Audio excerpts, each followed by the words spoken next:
बिस्मिल्लाहिर्रहमानिर्रहीम। अस्सलाम वालेकुम व्यूअर्स, मैं हूं नूर, आपके अपने चैनल जिटखाना फ्यूजन्स बाय नूर से। और आज मैं आप लोगों को ऐसी ज़बरदस्त, यूनिक और बहुत ही हेल्दी से स्नैक्स की रेसिपी बताऊंगी, जिसको बनाने का प्रोसेस ही बहुत ज़्यादा इंटरेस्टिंग है। बहुत मज़ा आता है जिसको बनाने में। कहते हैं ना कि कुकिंग को फ़न समझकर कीजिए तो कुकिंग करने में भी मज़ा आएगा, और कुकिंग एक आर्ट है। तो जनाब, आज की रेसिपी कुछ इसी तरह की है, बहुत इंटरेस्टिंग सी रेसिपी है। रेसिपी को पूरा देखिएगा। तो चलिए रेसिपी को स्टार्ट कर लेते हैं। सबसे पहले एक साफ़ सुथरे बाउल में हम ले लेंगे 1.5 कप के करीब आटा, जिससे आप रोटियां पकाते हैं वही आटा हम इस्तेमाल कर रहे हैं। आटा डालने के बाद इसमें मैं शामिल कर दूंगी 2 अदद अंडे।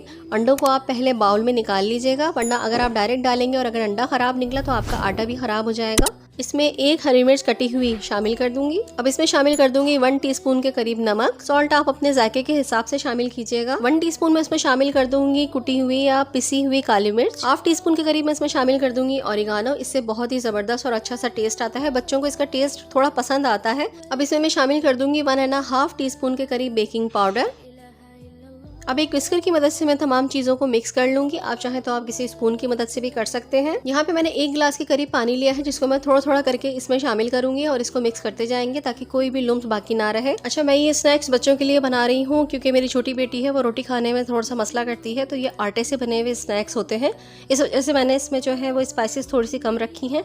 अगर आप चाहें, आप अपने लिए बना रहे हैं या बड़े बच्चे हैं, तो आप स्पाइसेस डाल सकते हैं। इसमें आप पास्ता मसाला मिला लीजिए, थोड़ा सा जो है वो आप कुटी हुई मिर्चें मिला लीजिए, या रेड चिली पाउडर मिला लीजिए। आप कुछ भी इसमें मिला सकते हैं।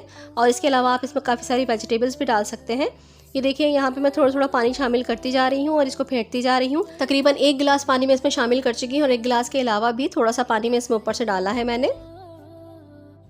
अच्छी तरह से खूब फेंटने के बाद जब हमारे पास एक स्मूथ सा बैटर आ जाएगा, तो मैं यहाँ पे डाल दूंगी श्रेडेड चिकन। चिकन को मैंने सिर्फ सॉल्ट डाल के बॉईल किया था। आप चाहें तो आप थोड़ी सी ब्लैक पेपर पाउडर भी डाल सकते हैं इसमें। अब मैं इसमें डाल दूंगी कटा हुआ हरा धनिया। चिकन और हरा धनिया को भी हम आराम से अच्छी तरह से मिक्स कर लेंगे। आप यहाँ पे कोई सी भी वेजिटेबल यूज़ कर सकते हैं। आप चाहें तो आप गाजर को भी बहुत बारीक क्यूब में काट कर डाल सकते हैं। ग्रीन अनियन के ग्रीन पार्ट को डाल सकते हैं। बस इस बात का ख्याल रखिएगा कि अगर आप बच्चों के लिए बना रहे हैं तो बच्चों की पसंद के मुताबिक ही इसमें चीज़ें डालिएगा, वरना डाल तो आप बहुत कुछ सकते हैं। अब मैं इसकी कंसिस्टेंसी आपको चेक करा देती हूँ। देखिए, ये पोरिंग कंसिस्टेंसी इसकी होनी चाहिए इस तरह से। अब एक कढ़ाई में हम तेल ले लेंगे और तेल को अच्छी तरह से हम मीडियम हाई फ्लेम पर गर्म कर लेंगे। और अब इस तरह से एक स्टील की लैडल लेंगे और उस लैडल को हम गर्म तेल में थोड़ा सा डिप करेंगे। डिप करके निकाल के दूसरे स्पून की मदद से हम इसमें बैटर डालेंगे और लैडल को थोड़ा सा हम तेल में डिप करके रखेंगे। हल्के हल्के से हिलाएंगे कि बैटर बाहर ना निकले। थोड़ी देर बाद ही ये बैटर जो है देखिए फूलना शुरू हो जाएगा। ये देखिए, बैटर हमारा फूलना शुरू हो गया है। एक बॉल की सूरत में ये आ जाएगा और थोड़ी देर बाद ही ये अपनी जो बेस है ये छोड़ देगा। जब ये बेस छोड़ देगा अपनी, तो हम इसको पलट के कढ़ाई के अंदर डिप कर देंगे और इसको फिर हम टर्न कर देंगे। देखें, इस तरह से टर्न करने के बाद ये थोड़ा सा और फूलेगा और एक बॉल की शक्ल, एक गोलगप्पे की तरह से ये फूलकर बड़ा हो जाएगा। इसी तरह से हम दोबारा से लैडल को तेल के अंदर डिप करेंगे। ये नॉन स्टिक सा बन जाता है। फिर थोड़ा प्रोसेस हम जो है दोबारा से अप्लाई करेंगे। हल्के हल्के से इसको तेल में डिप करके हिलाएंगे। जब ये थोड़ा सा फूलना शुरू हो जाएगा और नीचे की बेस खुद ब खुद छोड़ देगा, तो फिर हम इसको टर्न करके कढ़ाई के अंदर डाल देंगे। ये देखिए कितनी इजीली इसने अपनी बेस छोड़ दी है और ये हम इसको डिप कर रहे हैं और हम इसको पलट के डाल देंगे। बस है ना, कितना इजी और इंटरेस्टिंग सा मेथड। बस इसी प्रोसेस से हम सारे बॉल्स बना लेंगे, व्हीट बॉल्स। ये बनाकर आप बच्चों को लंच बॉक्स में भी देते हैं ना, तो बच्चों के लिए बहुत ज़्यादा हेल्दी हो जाते हैं, क्योंकि ये रोटी के आटे से बनता है। तो समझे कि बच्चे रोटी खा रहे हैं या ये फिर खा रहे हैं, तो बात एक ही है, पेट भी भर जाएगा और इसके अलावा उनको ग़िज़ाइयत भी पूरी रोटी वाली ही मिलेगी। जो 3 या 4 साल के बच्चे होते हैं उनके लिए ये बहुत ही ज़्यादा मज़ेदार से होते हैं, क्योंकि वो रोटी खाने में थोड़ा सा प्रॉब्लम करते हैं, चबा नहीं पाते। काफ़ी देर में एक रोटी ख़त्म होती है, जो कि मेरी बेटी के साथ भी मसला है। तो ये चीज़ बड़ी अच्छी लगी मुझे। इस तरह से बनाकर मैं दे देती हूँ तो वो बहुत इजीली खा भी लेती है। चिकन वगैरह डाल दें या कुछ इस तरह से।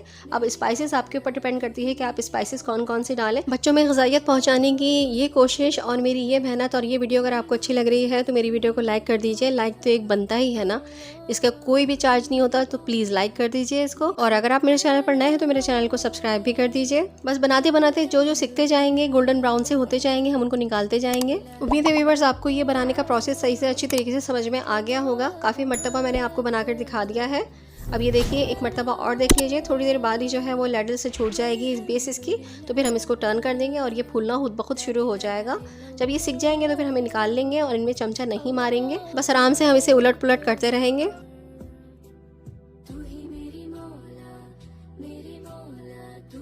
ये लीजिए व्यूअर्स, सारे के सारे मीट बॉल्स हमारी बनके बिल्कुल रेडी हो चुकी हैं। इसे आप इंजॉय कीजिए, बच्चों को भी खिलाइए और ख़ुद भी खाइए। रोटी की ग़िज़ाइयत वाले ये मीट बॉल्स बहुत ही ज़्यादा मज़ेदार और यूनिक सी रेसिपी है। इसे ज़रूर ट्राई करके देखिएगा। ये देखिए बहुत ही मज़ेदार से बनते हैं। इसे केचप के साथ, किसी भी डिप के साथ, चटनी के साथ या फिर रायते के साथ भी सर्व कर सकते हैं। क्योंकि मैंने ये फीके बनाए हैं, तो अगर आपने खाने हैं तो आप अपने लिए चटनी भी बना सकते हैं। सो व्यूअर्स, उम्मीद है आपको मेरी ये हेल्दी स्नैक्स की रेसिपी बहुत ज़्यादा पसंद आई होगी और वो जो मसला बच्चों को खिलाने का है वो इससे काफ़ी हद तक हल हो जाएगा इंशाल्लाह ताला।